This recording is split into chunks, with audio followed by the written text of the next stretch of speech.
Vous avez compris qu'il est possible de générer des revenus complémentaires grâce à la bourse.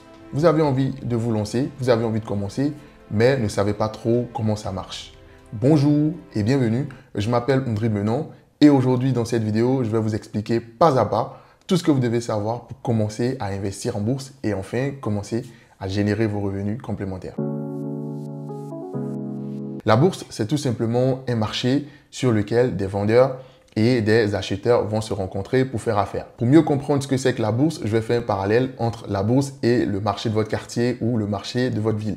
Sur le marché de votre quartier ou le marché de votre ville, il y a des produits comme les fruits, il y a des légumes, il y a des protéines, la viande, etc., le poisson. Si on suppose que vous avez des fraises à acheter, vous allez essayer d'identifier sur le marché de votre quartier les meilleures fraises. Donc, quelles sont les meilleures fraises? Quelles sont les fraises de meilleure qualité? Une fois que c'est fait, vous allez entrer en contact avec le vendeur qui vend ces meilleures fraises-là. Vous allez voir avec lui, est-ce qu'il n'y a pas la possibilité de vous faire un prix, de négocier un prix pour essayer, on va dire, de payer un peu moins cher. Lorsque vous tombez d'accord, qu'est-ce qui va se passer? Il y aura une transaction. Le vendeur va vous remettre les fraises et vous allez lui remettre l'argent qui a été prévu, la somme pour laquelle vous êtes tombé d'accord. Vous rangez les fraises dans votre panier, le vendeur, il range l'argent que vous lui avez remis dans sa caisse. Eh bien, c'est pareil que la bourse. La bourse, c'est pas un marché physique, voilà. Avant, c'était le cas, mais aujourd'hui, la bourse, c'est un grand marché géant virtuel, voilà, sur lequel des vendeurs, des acheteurs vont se rencontrer pour échanger cette fois-ci des produits financiers. Ces produits financiers-là, ça sera des actions, des obligations, des ETF et d'autres produits encore plus complexes. Le panier dans lequel vous avez rangé votre produit correspond ici à votre compte bourse parce que c'est sur ce compte bourse-là que vous allez stocker vos actions et aussi stocker le cash qui va vous permettre d'acheter vos produits financiers sur le marché, donc sur la bourse.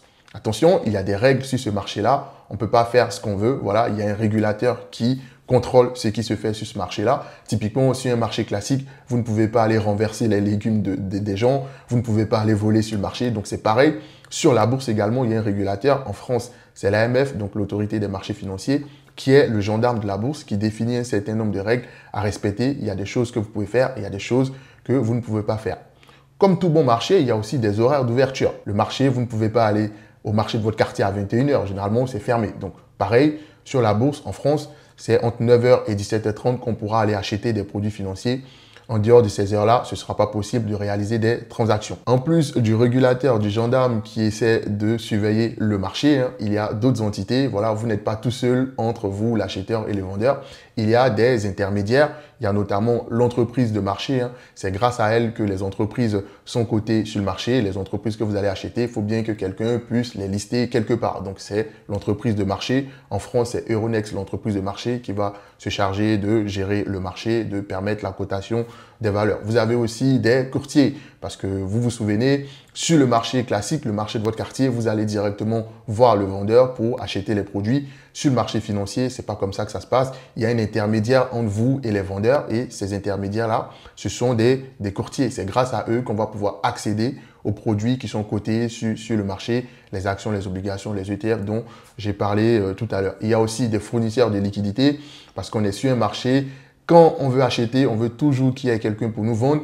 Quand le vendeur veut vendre également, il veut qu'il y ait toujours quelqu'un pour pouvoir lui acheter. Et donc, il y a des gens qui sont là, c'est des fournisseurs de liquidités qui font en sorte que le marché est dynamique. Il y a tout le temps des transactions qui sont effectuées sur le marché. Il y a d'autres intervenants également. Le plus important est de savoir qu'en fait, vous n'êtes pas tout seul sur le marché avec le vendeur ou l'acheteur.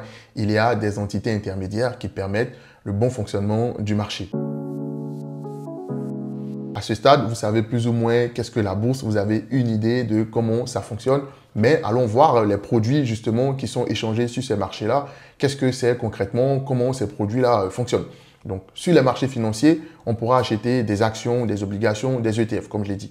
Les actions, ce sont des titres de propriété. Lorsque vous achetez une action d'une entreprise, vous êtes actionnaire et donc vous possédez une petite partie de l'entreprise. Donc, par exemple, si une entreprise a 1000 actions au total, si vous achetez une action de cette entreprise, vous allez être propriétaire de 1 millième de cette société. Lorsque vous achetez une action, vous avez le droit de voter aux AG. Voilà, vous êtes éligible également aux dividendes. Si l'entreprise a réalisé de bons bénéfices, qu'elle décide de verser des dividendes à ses actionnaires, vous allez recevoir une partie des dividendes. Voilà. Attention toutefois, parce qu'avec les actions, On ne sait pas à l'avance combien on va gagner. Voilà, le maximum que vous pouvez perdre lorsque vous achetez des actions, c'est le capital investi. Si vous avez investi 1000 euros, vous allez perdre maximum 1000 euros. On suppose que l'entreprise tombe à zéro. Par contre, le potentiel de gain, il est infini. L'entreprise peut monter, faire x10, x100. Il n'y a pas vraiment de limite en termes de gains pour les actions. Par contre, la perte maximale, elle est limitée au capital qui a été investi. En plus des actions, on a les obligations. Lorsque vous achetez des obligations, vous achetez des titres de créance. Donc, en quelque sorte, c'est une façon de prêter de l'argent à un État, à une entité, à une collectivité. Voilà, vous prêtez de l'argent et puis, en retour, l'entité à laquelle vous avez prêté de l'argent va vous verser des intérêts. Vous avez sûrement déjà prêté de l'argent à une amie, à une tante, à une sœur. Voilà, donc c'est pareil, c'est le même principe. Vous prêtez de l'argent, mais cette fois-ci, au moment du remboursement, vous allez demander des intérêts à la personne à qui vous avez prêté votre argent. Avec les obligations, on sait à l'avance combien est-ce qu'on va gagner. Donc typiquement, au moment de l'achat de l'obligation, vous allez voir dans le contrat, cette obligation rapporte 2,5% par an sur 5 ans. Donc vous savez à l'avance qu'en fait, chaque année, je vais recevoir 2,5% jusqu'à l'échéance où le capital sera remboursé dans son intégralité. Le risque sur les obligations est très faible. Hein. En tout cas, ça dépend des obligations. Mais typiquement, si vous allez sur des obligations d'État solides, typiquement les OAT françaises, ce sont des obligations très très solides, donc très sûres. Il y a très peu de risques que la France fasse défaut, même si actuellement, au moment où je tourne cette vidéo, on a quand même quelques problèmes avec le budget, avec la dette qui explose. Mais je pense que ça va s'arranger. Ils vont finir par trouver un moyen de pouvoir gommer tout ça. Mais sinon, c'est des produits assez sécurisés, surtout quand c'est des obligations d'État solides. Par contre, avec les obligations, vous n'avez pas le droit de vote aux AG. Voilà, vous n'êtes pas actionnaire, donc vous n'allez pas pouvoir voter aux AG. Vous n'allez pas pouvoir être éligible aux dividendes parce que vous n'êtes pas actionnaire. Le dividende, il est uniquement réservé aux actionnaires. Et puis, en pratique, hein, vous n'allez pas pouvoir gagner plus que ce qui a été défini au moment de l'achat de l'obligation, même si effectivement c'est possible de pouvoir revendre ces obligations et puis faire des plus-values. Mais la plupart du temps, vous ne pouvez pas gagner plus que ce qui a été défini dans le contrat au moment de l'achat de l'obligation. Le troisième produit, ce sont les ETF. Les ETF, c'est tout simplement des paniers de produits financiers. Donc, ça peut être des paniers d'actions, des paniers d'obligations ou même les deux. En fait, c'est un mélange de produits qu'on crée à partir des produits comme les actions, les obligations, pour en faire un panier. Donc, typiquement, si vous achetez aujourd'hui un ETF CAC 40, si vous achetez une unité d'un ETF CAC 40, vous achetez indirectement nos champions nationaux, nos 40 champions nationaux qui constituent l'indice CAC 40. Donc, c'est un bon moyen de pouvoir se diversifier, acheter des ETF. On trouve donc tout type de produits financiers sur les marchés. Vous avez des actions qui sont un peu plus risquées, les obligations qui sont un peu moins risquées, les ETF qui vont permettre de pouvoir se diversifier. Après, quel produit choisir, ça va vraiment dépendre de votre situation actuelle, ça va dépendre de vos objectifs d'investissement, ça va dépendre de votre horizon d'investissement et ça va aussi dépendre du niveau de risque que vous êtes prêt à prendre. Donc, il n'y a pas vraiment de bons ou de mauvais produits. Comprendre la bourse, c'est bien. Comprendre les produits, c'est aussi bien. Mais concrètement, comment est-ce qu'on gagne de l'argent? Parce que finalement, on investit dans le but de gagner. Donc, quels sont les mécanismes qui font que lorsqu'on place une partie de son épargne en bourse, on peut gagner de l'argent, on peut générer des revenus complémentaires? Alors, il y a trois, on va dire quatre façons, de façon générale, de pouvoir gagner de l'argent lorsqu'on place une partie de son épargne sur les marchés financiers. Donc, la première manière de gagner, la plus répandue, c'est ce qu'on appelle les plus-values. Donc, réaliser une plus-value, c'est le fait de vendre vos actions à un prix supérieur au prix d'achat. Vous réalisez dans ce cas-là une plus-value. Je vais prendre un exemple pour que vous puissiez mieux comprendre ce de quoi je suis en train de parler. Prenons l'exemple de l'entreprise Air Liquide. Au moment où je fais cette vidéo, une action Air Liquide coûte à peu près 175 €. Donc, si aujourd'hui, un investisseur décide d'acheter 100 actions de l'entreprise Air Liquide, ça va lui coûter au total 17 500 €. Il garde ses actions, l'entreprise se porte bien. 2 ans après, l'entreprise Air Liquide vaut, on va dire, 200 €. Si l'investisseur décide de vendre ses 100 actions, il va donc vendre 100 actions à 200 € l'unité, ce qui lui fait un prix de vente total de 20 000 €. Donc, la différence entre le prix de vente et le prix d'achat initial, c'est donc 20 000 € moins 17 500 €. Ça lui fait donc 2 500 € de gain brut, donc de plus-value qu'il encaisse s'il vend son action quand l'entreprise Air Liquide atteindra 200 € par exemple. Le second mécanisme de gain, ce sont les dividendes. Donc, vous le savez, lorsque vous achetez une action d'une entreprise, vous êtes actionnaire et donc éligible en cas de versement de dividendes par l'entreprise.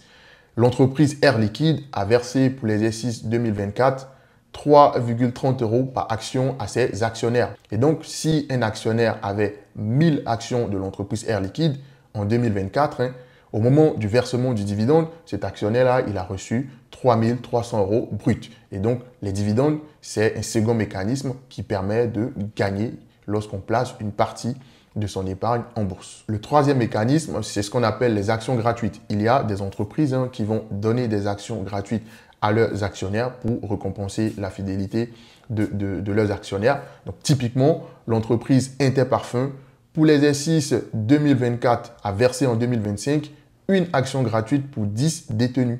Donc, un investisseur qui avait par exemple 100 actions Interparfums en 2024 a reçu 10 actions gratuites au moment de la distribution des actions gratuites. Donc, ça peut être aussi une façon de booster ses gains, de booster son rendement, même si, attention, au moment de la distribution des actions gratuites, vous ne sentez pas que votre portefeuille a pris de la valeur parce que la valorisation de votre portefeuille, en tout cas l'entreprise pour laquelle vous avez reçu les actions gratuites, la valorisation sera la même. Vous avez beaucoup plus d'actions, mais en termes de montant, c'est le même montant. Vous allez voir les répercussions au prochain versement des dividendes parce que puisque vous avez 10 nouvelles actions gratuites qui vous ont été données, l'année prochaine, lorsque l'entreprise va verser des dividendes, vous allez avoir des dividendes sur 10 nouvelles actions supplémentaires. Typiquement, si l'entreprise verse 1 € de dividendes, ça vous fait par exemple 10 € de gagner et c'est à ce moment-là que vous allez constater vraiment l'effet des actions gratuites sur vos gains. Le quatrième moyen le plus répandu, c'est gagner de l'argent parce qu'on reçoit des intérêts sur les obligations qu'on a achetées. Lorsque vous achetez des obligations, vous vous souvenez, vous avez prêté de l'argent à un État, à une entreprise ou à une collectivité. Donc cet État-là va vous verser des intérêts annuellement en fonction de ce qui a été défini dans le contrat. Prenons l'exemple d'un investisseur qui achète des OAT, donc les obligations assimilables du Trésor, qui vont lui rapporter à peu près 2,5% par an pendant 5 ans, on va dire jusqu'en 2030. Cet investisseur-là investit donc 10 000 €. Le 25 mai de l'année 2026, l'investisseur va recevoir 2,5% de 10 000 €, ça fait 250 €. Le 25 mai 2027, il va recevoir encore 2,5% de 10 000 €, ça fait 250 €. Le 25 mai 2028, il va encore recevoir 2,5% de 10 000 €, ça fait 250 €. Le 25 mai 2029, il va encore recevoir 2,5% de 10 000 €, ça fait 250 €. Et enfin, en 2030, il va encore recevoir 2,5% de 10 000 €, ça fait 250 €. Donc, au total, à l'issue des 5 ans, l'investisseur a encaissé 1 250 € brut, voilà, et ces 10 000 € lui seront remboursés parce que vous vous souvenez, il a acheté pour 10 000 €, il a prêté 10 000 €, donc on lui rembourse à l'échéance ces 10 000 € et au total, il a encaissé 1 250 € brut de gain. Donc, voilà les façons les plus courantes de gagner de l'argent lorsqu'on investit en bourse. Il existe d'autres mécanismes que je ne vais pas forcément aborder ici parce que c'est des choses un peu plus complexes réservées à des gens très poussés. Donc ici, on va rester dans le cadre normal. On suppose que nous sommes des investisseurs normaux. Donc voilà les moyens qui existent pour nous pour pouvoir gagner de l'argent. Mais sachez qu'il existe d'autres moyens. Par exemple, les prêts de titres. Vous prêtez vos titres au courtier et en fonction de combien vous avez prêté, vous pouvez commencer à avoir des revenus là-dessus. Si vous me découvrez grâce à cette vidéo et que l'investissement en bourse en France et en Afrique vous intéresse, je vous invite à vous abonner et à activer la cloche des notifications pour ne pas manquer les vidéos que je diffuse tous les jeudis soirs sur cette chaîne. Grâce à ces vidéos, vous allez mieux comprendre la bourse et tous les petits tips pour booster vos gains. Et si ce n'est pas encore fait, laissez-moi un like pour soutenir la chaîne, pour aider la chaîne à grandir. Aussi, si vous souhaitez me rencontrer parce que vous avez des questions spécifiques, voilà, vous pouvez prendre un rendez-vous gratuitement avec moi en cliquant sur le premier lien en description de cette vidéo. Vous connaissez désormais les mécanismes qui existent pour gagner de l'argent. Vous savez comment ça marche. Voilà. Vous avez envie de commencer. Vous vous dites, bon, ok, c'est bien, je sais comment c'est possible de gagner. J'ai envie de me lancer concrètement. Comment ça marche? Alors, vous allez devoir ouvrir un compte. Il existe plusieurs types de supports que vous pouvez utiliser pour investir en bourse. Voilà. Donc, il y a plusieurs supports qui existent qui peuvent vous permettre de faire de l'investissement en bourse. quels sont ces supports-là? C'est ce qu'on va voir. Le premier support, c'est le PEA. Donc le PEA, c'est le plan d'épargne en action. Il est uniquement réservé aux résidents fiscaux français. Attention, résident fiscal français, ça ne veut pas forcément dire que vous devez être français. Si vous vivez en France à titre habituel, vous êtes résident fiscal français et donc vous pouvez ouvrir un PEA. Vous devez être majeur au moment de l'ouverture du compte. Vous devez avoir au moins 18 ans au moment de l'ouverture du compte. Sur le support d'investissement qu'est le PEA, vous allez pouvoir loger des actions d'entreprises européennes. Donc nos champions nationaux, LVMH, L'Oréal, etc. Vous allez pouvoir les acheter au travers de votre PEA. Vous allez pouvoir aussi vous exposer aux USA, au monde entier à travers les ETF. Et l'élément qui fait que le PEA est très plébiscité, c'est le fait qu'en fait, si vous détenez votre PEA pendant au moins 5 ans, vous bénéficiez d'un avantage fiscal énorme. Vous allez seulement payer 17,2% d'impôts, donc les prélèvements sociaux, au lieu de 30%. Par contre, il y a quelques contraintes, voilà, parce que si vous faites un retrait de votre PEA avant 5 ans, votre PEA sera clôturé. Bien entendu, il y a des conditions particulières, mais si vous faites un retrait avant 5 ans, sans ces conditions-là, votre PEA sera clôturé. Il y a un plafond de versement. Vous n'allez pas pouvoir verser plus de 150 000 € sur un PEA. Voilà, c'est-à-dire si on fait la somme des dépôts, vous n'allez pas pouvoir excéder 150 000 €. Bien entendu, si vous faites des bons placements, votre PEA peut être valorisé à 250 000 € sans problème. Aussi, ce ne sera pas possible d'acheter des actions, des titres vifs américains au travers d'un PEA. Ce ne sera pas possible d'acheter directement Apple ou Tesla via votre PEA. C'est quelques contraintes. Vous n'allez pas pouvoir non plus acheter des obligations via un PEA. Ce sont des contraintes. Le deuxième support pour faire de l'investissement en bourse, c'est le compte titre ordinaire. Le compte titre ordinaire, il y en a plusieurs types. Donc rapidement, le premier type de compte titre, ce sont des comptes titres joints, époux ou Pacs. Voilà, c'est un compte titre qui est ouvert au nom de deux personnes physiques, donc des personnes mariées ou des personnes pacsées. C'est possible d'ouvrir un compte titre joint, par exemple avec votre femme ou avec votre épouse pour pouvoir justement investir. Attention toutefois, parce que les titulaires du compte en pleine capacité et sont solidaires, ça veut dire que votre conjoint, votre femme pourra agir sur le compte sans vous demander l'autorisation. Donc faites très attention si vous souhaitez ouvrir un compte titre ordinaire joint. Il y a aussi ce qu'on appelle les comptes en indivision. C'est des comptes qui sont ouverts au nom de plusieurs personnes physiques. Donc, plusieurs personnes peuvent être co-titulaires du compte. Cependant, pour agir sur le compte, il faudra l'approbation de tous les co-titulaires du compte. Typiquement, on ne pourra pas faire un retrait sans l'approbation des autres co-titulaires du compte. Il existe des mécanismes pour pouvoir contourner ça, mais c'est très, très compliqué. Donc, faites aussi très attention si vous souhaitez ouvrir un compte en indivision. Il existe aussi le compte des entreprises. Donc, une entreprise, si vous avez une entreprise aujourd'hui, c'est possible de pouvoir ouvrir un compte titre au nom de l'entreprise et commencer à placer une partie de la trésorerie de l'entreprise sur les marchés financiers. Et puis, le plus connu, c'est le compte titre individuel. Voilà, c'est le compte titre qui peut être ouvert au nom des gens comme nous individuellement. Voilà, c'est possible. Il n'y a pas vraiment de condition d'âge. C'est ce qui est intéressant pour le compte titre. Donc, vous pouvez ouvrir un compte titre ordinaire pour votre enfant, par exemple, dans le but de commencer à préparer son avenir. Voilà. Tous les produits sont éligibles pour le compte titre individuel. Vous pouvez mettre des actions, des obligations, des ETF, les produits des États-Unis. Tout type de produits financiers sont éligibles au compte titre. Il n'y a pas de restriction en termes de compte titre, comme on a pu le voir aussi pour le PEA. Vous pouvez faire des retraits à tout moment. Votre compte ne sera pas clôturé. Vous pouvez investir aujourd'hui. Dans 2 semaines, décider par exemple de faire des retraits. Ça ne pose pas de problème au niveau du compte titre. Il n'y a pas de plafond de versement. Vous pouvez verser 500 000 € si vous avez les moyens, contrairement au PEA où on peut seulement verser 150 000 €. Voilà. Et il n'y a pas de limite en termes de nombre de comptes titres qu'on peut ouvrir. Vous pouvez ouvrir un compte titre pour un projet X, un autre compte titre pour un projet Y.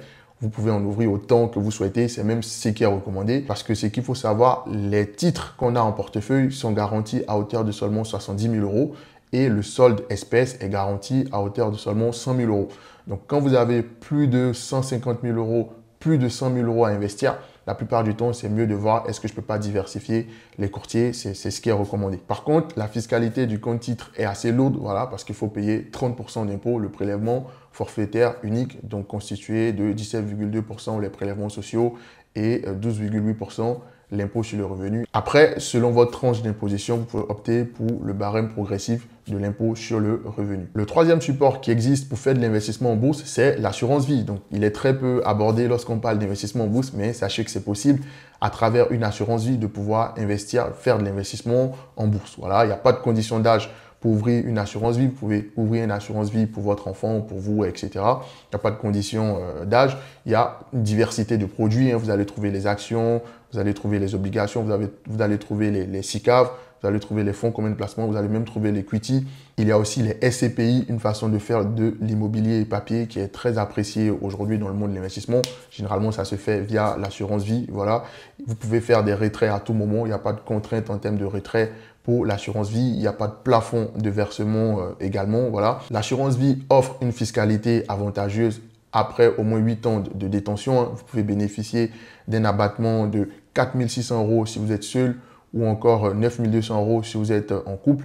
Et puis, vous avez aussi la possibilité de bénéficier, selon l'encours de votre contrat, d'une réduction ou d'une exonération d'une partie de l'impôt sur le revenu. Vous allez seulement payer à peu près 7,5% d'impôt. Donc, ça peut être une enveloppe intéressante pour faire de la bourse. Vous avez un abattement de 152 500 € par bénéficiaire. Donc, ça peut intéresser lorsqu'on commence à penser à la transmission. Le gros inconvénient des assurances vie, c'est les frais. La plupart du temps, les frais sont très élevés dans les assurances vie, même si aujourd'hui, il y en a certaines qui essaient de proposer des frais plus ou moins intéressants, mais de façon générale, c'est des frais très, très élevés en assurance vie. Il y a aussi le fait que pour pouvoir acheter des titres vifs au travers de l'assurance vie, la plupart des assureurs vont vous demander un montant minimum, par exemple, à partir de 1 000 €, à partir de 2 000, 3 000 €. Donc ça peut être aussi une contrainte. Si on a, par exemple, seulement 500 € qu'on souhaite investir sur des actions, c'est un peu compliqué de le faire au travers de l'assurance vie parce que la plupart du temps, ils vont vous demander un montant minimum. Je crois aujourd'hui, la plupart du temps, c'est 1 000 € minimum pour pouvoir le faire. Je ne sais pas s'il y a d'autres assureurs qui permettent de le faire à des tarifs, à des montants un peu moins élevés que 1 000 €. Mais sachez ça. Ça reste un support intéressant parce qu'il y a aussi la partie fonds euros que propose l'assurance vie. C'est une façon de garantir une partie de votre capital parce que les fonds euros, généralement, c'est des fonds garantis. Bien entendu, les performances sont faibles, mais c'est un support qui combine en même temps assurance et investissement. Donc, c'est un support qui permet pas mal de flexibilité. Après, quel est le support qu'il faut choisir pour investir? Là encore, ça dépend de vous. Si vous voulez faire de la bourse purement et simplement, peut-être un compte titre ou un PEA, c'est déjà pas mal. Mais la plupart du temps, lorsqu'on pose des questions à des gens, on se rend compte que finalement, ils ont peut-être besoin d'une assurance vie. Donc, il n'y a pas vraiment de bons ou de mauvais produits. Tout va dépendre de votre situation actuelle, de votre horizon d'investissement, du niveau de risque que vous êtes prêt à prendre et bien entendu de vos objectifs. Donc, il n'y a pas de bon ou de mauvais support. C'est vraiment qu'est-ce que j'ai envie de faire, dans quoi je me projette. C'est en vous posant ces questions-là que vous allez pouvoir savoir quel est le support pour pouvoir investir qui vous correspond le mieux. Très important de choisir le bon support parce que ça aura un impact sur vos gains futurs. On a vu tout à l'heure la fiscalité du PEA avantageuse, la fiscalité de l'assurance vie plutôt avantageuse. Là où le compte titre, bon, fiscalement, ce n'est pas très avantageux, mais il permet une liberté totale. Donc vraiment, c'est des questions à se poser et puis ensuite, en fonction des réponses, voir ce qu'on fait. Vous connaissez désormais les différents supports pour faire de l'investissement en bourse, mais encore faut-il les ouvrir quelque part. Le PEA, l'assurance vie ou le compte titre, il faut aller l'ouvrir quelque part. Donc, il existe généralement deux acteurs. Il y a les courtiers en ligne, donc les courtiers en ligne qui aujourd'hui essaient de révolutionner un peu ce secteur-là. Et puis, vous avez les banques traditionnelles qui existent. La plupart du temps, on va recommander les courtiers en ligne parce que chez ces courtiers-là, vous avez un service de bonne qualité. Moi, par exemple, je suis chez Bourse Direct depuis 2019 et ça se passe très bien. Vous avez des frais réduits chez les courtiers en ligne. Quand je parle de courtiers en ligne, je fais allusion à des acteurs comme Bourse Direct, Boursorama, Trade Republic et peut-être l'NCA pour l'assurance vie. Donc, vous avez des frais qui sont réduits.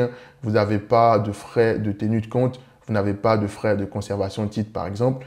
Là où chez la banque, chez les banques traditionnelles, les frais sont parfois élevés, surtout pour l'assurance vie. Vous payez parfois des frais de conservation de titres. Vous payez parfois des frais de tenue de compte. Voilà. Après, il peut avoir un avantage d'aller chez les banques traditionnelles parce que si vous avez tous les produits chez elles, la plupart du temps, si vous avez plusieurs produits chez la même banque, elle peut essayer de vous faire des réductions sur les commissions ou sur certaines choses. Mais c'est en tout cas recommandé d'aller voir des courtiers en ligne. C'est beaucoup plus simple et puis vous payez moins de frais. Le choix de votre courtier est très important pour ouvrir le support sur lequel vous souhaitez investir parce que ce qu'il faut savoir, en fonction des frais qui sont pratiqués ou pas par tel ou tel courtier, ça peut impacter durablement votre portefeuille sur le long terme. Donc, prenons un exemple pour que vous puissiez mieux comprendre l'impact des frais sur un portefeuille boursier. Donc, on va supposer que vous êtes un investisseur qui a un capital initial de 5 000 euros. Okay? Vous comptez verser 1 000 euros tous les mois. Et on va dire que votre portefeuille va réaliser une performance d'à peu près 8% par an parce que vous investissez sur des produits assez diversifiés et vous avez un horizon d'investissement de 20 ans. Pour un investissement sans frais, vous vous retrouvez à l'issue des 20 ans d'investissement avec un capital total de 595 965 euros qui se repartissent comme suit. Vous avez versé régulièrement 245 000 euros et vous avez gagné 335 965 euros. Là où, s'il y avait 2% de frais de gestion, le capital allait être seulement, après les 20 ans d'investissement, de 465 150 euros, reparti comme suit, donc toujours 250 000 euros de versement et seulement 220 150 euros de gain. Donc, il y a un manque à gagner de 130 815 euros. Donc, vous voyez, 2% de frais vous font perdre, au bout de 20 ans d'investissement, 130 815 euros. Donc, faites très attention. Lorsque vous allez devoir choisir les courtiers, faites très attention aux frais qui sont pratiqués parce que ça peut impacter votre portefeuille sur le long terme. Typiquement, si aujourd'hui vous investissez et qu'on vous dit 20 ans après, on vous enlève 130 000 euros, je ne pense pas que vous allez vouloir accepter. Donc, c'est à peu près pareil. Lorsqu'on commence à investir, on ne s'en rend pas compte, mais c'est à la fin qu'on se dit « Ah tiens, bah, finalement, j'aurais pu gagner plus si j'avais des frais réduits. » Donc, faites très attention aux frais pratiqués par les différents courtiers. Et concrètement, une fois que le compte est créé, comment vous faites pour acheter vos premiers produits financiers? Alors, c'est très simple.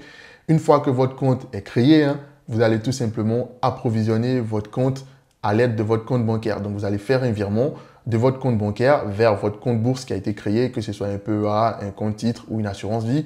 Vous faites un transfert d'argent vers ce compte-là, un virement classique.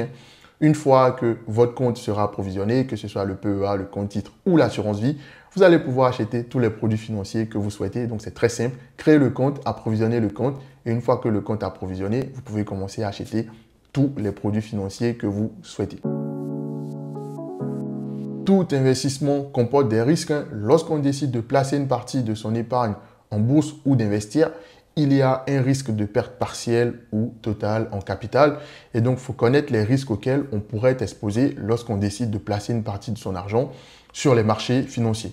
Alors, en bourse, il y a deux grandes familles de risques à connaître avant de commencer à investir. On a ce qu'on appelle les risques spécifiques et les risques de marché. Les risques de marché, c'est des risques qu'on ne peut pas vraiment prévoir, c'est un peu imprévisible.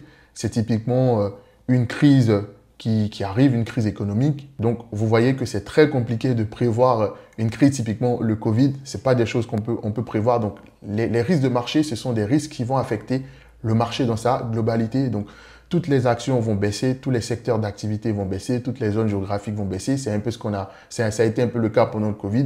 Donc ça, c'est un type de crise de marché qu'on ne peut pas vraiment prévoir. Il y a aussi tout ce qui est politique monétaire. C'est vrai que souvent, on essaie d'anticiper, mais on ne peut pas savoir vraiment ce que les banquiers centraux vont faire. Donc lorsqu'il y a une hausse brusque des taux, tout le marché dans son ensemble peut baisser. Donc ça, c'est des risques de marché qu'on ne peut pas vraiment prévoir. La seule façon de gérer ces risques-là, c'est d'être investi sur le long terme. Parce que la plupart du temps, on sait tous que les problèmes finissent toujours par se résoudre. Donc, les personnes qui gardent leur position longtemps, qui ne sortent pas du marché, c'est ces personnes-là qui seront gagnantes à long terme. Donc, pour éviter ou sinon, on va dire, pour minimiser l'impact des risques de marché, il faut être investi sur le long terme, il faut privilégier les produits d'investissement long terme. C'est ce qui va vous permettre de mieux gérer ces risques de marché qu'on ne peut pas vraiment prévoir.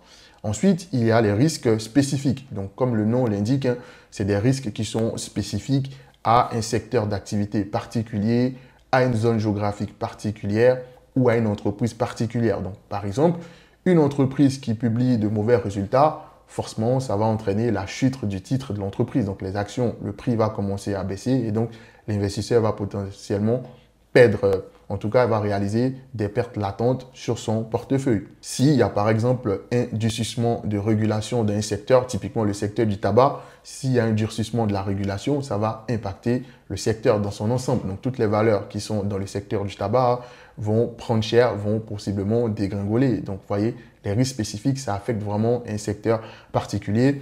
Un autre risque, Typiquement, une entreprise ou un État qui est dans l'incapacité de rembourser sa dette, donc ça c'est ce qu'on appelle à peu près un risque de défaut, l'État n'est plus en capacité ou un risque de crédit de rembourser sa dette. Donc, puisqu'il n'est plus en capacité de rembourser sa dette, les personnes qui ont prêté à cet État, à cette entreprise ou à cette organisation ne seront pas remboursées ou seront partiellement remboursées. Donc, c'est des choses qui peuvent arriver. Il y a aussi le fait qu'à un moment donné, vous voulez vendre vos actions parce que vous voulez réaliser une plus-value, mais il n'y a personne pour acheter. C'est ce qu'on appelle un risque de liquidité. Il y a un risque, en fait, vous soyez obligé de brader votre action parce qu'il n'y a pas vraiment d'acheteur en face. Donc, c'est des risques à connaître. Et la façon pour pouvoir gérer correctement les risques spécifiques, il faut avoir un portefeuille diversifié par secteur, diversifié par zone géographique, diversifié également par type de client. Ça va vous permettre, s'il y a un secteur qui baisse, d'avoir un secteur qui prend le relais. S'il y a par exemple un type de client qui n'est plus en capacité de payer, vous avez d'autres types de clients qui peuvent payer. Donc voilà les risques à connaître avant de se lancer parce que comme je l'ai dit, lorsqu'on investit en bourse, lorsqu'on décide de placer une partie de son épargne sur les marchés financiers, il y a un risque de perte partielle ou totale en capital. Donc, les risques, c'est des choses à connaître pour pouvoir investir tout en connaissance de cause. Lorsque j'ai commencé la bourse en 2019, j'ai fait pas mal d'erreurs qui m'ont parfois coûté très cher. Si vous voulez découvrir mon aventure, donc mes erreurs, mes gains et les leçons que j'ai apprises, je vous invite à regarder la vidéo qui s'affiche là présentement à l'écran.